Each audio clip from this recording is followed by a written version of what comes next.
I spent my first night in the 21st century in bed with two beautiful large-breasted bar girls and several bottles of ale.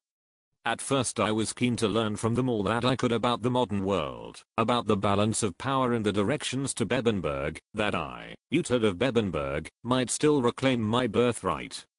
They barely understood a word I said, and soon I forgot my cares, and buried my mind fully in the 21st century, or at least in the bosoms of two of its finest specimens. The sight and sounds to which I awoke caused me to think that it had all been a dream. It was a familiar, censorious voice that I had known since my earliest childhood, that of Father Biarca, wearing his priest's robe and a stern expression conveying his disapproval at the spectacle of young vigorous people indulging in sensual gratifications that were beyond the comprehension of an old man, whose weary bones were sustained almost entirely by bread and water. After struggling to adapt my eyes to daylight, I established that we were in the 21st century and that Father Biarca and Father Peleg had somehow found their way here too. It also became apparent from listening to Father Biarca that in the short span of time since we'd been here he had already read more books than it is healthy for a person to read in an entire lifetime. At first I was pleased to discover that he had been reading things other than the Bible, the saints' lives and the legal tracts of Christian kings.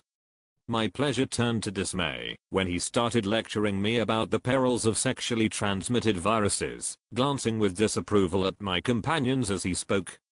Does the church not teach that disease and suffering bring a soul closer to your God? I asked him. Yes, he said. Well then, I replied. Shut your mouth. Father Peleg was more concerned about a virus that his laptop computer had contracted after he had signed up for an account on Fuckbook. He had stolen the computer from a fellow diner while replenishing the contents of his vast belly with 6 hamburgers, 5 ice cream cornets and 17 bottles of Fanta from a branch of McDonald's. The good Lord put us on the earth to experience despair and loss, he explained, and I decided that the computer would be better off in the hands of one more adapted to deal with the sinful sordid world of the internet. Biarca and Peleg had between them already discovered much of what I'd wanted to know about the 21st century, and my curiosity was reignited though my spirit was doused to learn that we were in London, far from Bebbanburg, and that the grip of the law and central government was now so suffocating that a man could not just take up arms and march a band of followers across the country to pursue personal conflicts. It occurred to me that Alfred was to blame for setting such a state of affairs in motion. The country was ruled by sneaky cowardly men who were protected by endlessly slithering laws, and by dull-witted brutes who, despite their physical might, lacked the native intelligence and strength of character to be anything other than servile automatons.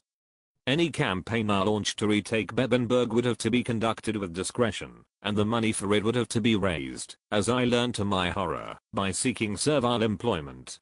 Father Peleg had already earned some money by lecturing some school children on the evils of gluttony and on what not to do if they wished to suppress what was called the rising tide of obesity, though it must have been rising for some time, since nobody I'd yet seen in the 21st century was as fat as Peleg. He had spent the money on 28 fat-free wheat muffins. After shoveling the last one down his throat, he mentioned that the lady from whom he'd taken employment had been on the lookout for a strong, healthy young man who could serve as an example of sound lifestyle habits to the children. He suggested that it would be an easy way for me to raise a war chest. That is how I came to be dressed in this ridiculous costume, posing as the Jolly Green Giant, and lecturing to the children on the supposed virtues of eating lots of vile-tasting green vegetables that cause your bowels to expel toxic quantities of methane gas.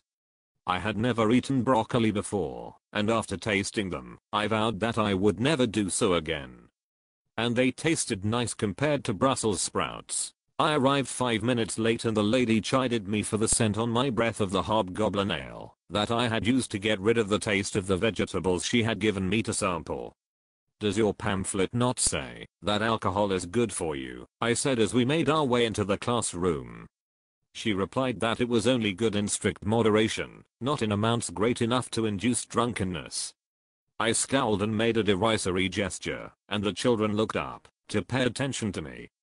Moderation is for milksops, I declared.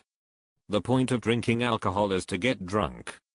Drinking without drunkenness is like a battle without blood. I proceeded to tell the children that green things are best avoided, except as tasty seasoning on a succulent joint of meat, that meat and cheese and eggs are the most nourishing and strengthening foods, that whole grain products irritate your bowels and that salted Marmite flavored cashew nuts are much tastier, and that pure white dough is good for giving you the energy to row the seas or crush your foes in combat. But that I had discovered, since being here, that Lucozade Sport and Milka Chocolate are more effective to that end. The only fruit I recommended was that which had been crushed into a tasty jam with extra sugar. The lady looked horrified, but many of the children rose to give my ale-fueled speech a standing ovation. I muted. I shouted, "Uhtred of Bebbanburg. I'm come to reclaim what's mine, and I seek friends who will be generously rewarded when I impale my uncle's bowels on a stake. Who is with me?" Several of the children were with me, and that was the beginning of my war band. It consisted mainly of skinny 15-year-old schoolboys, plus a few girls, but it was a beginning.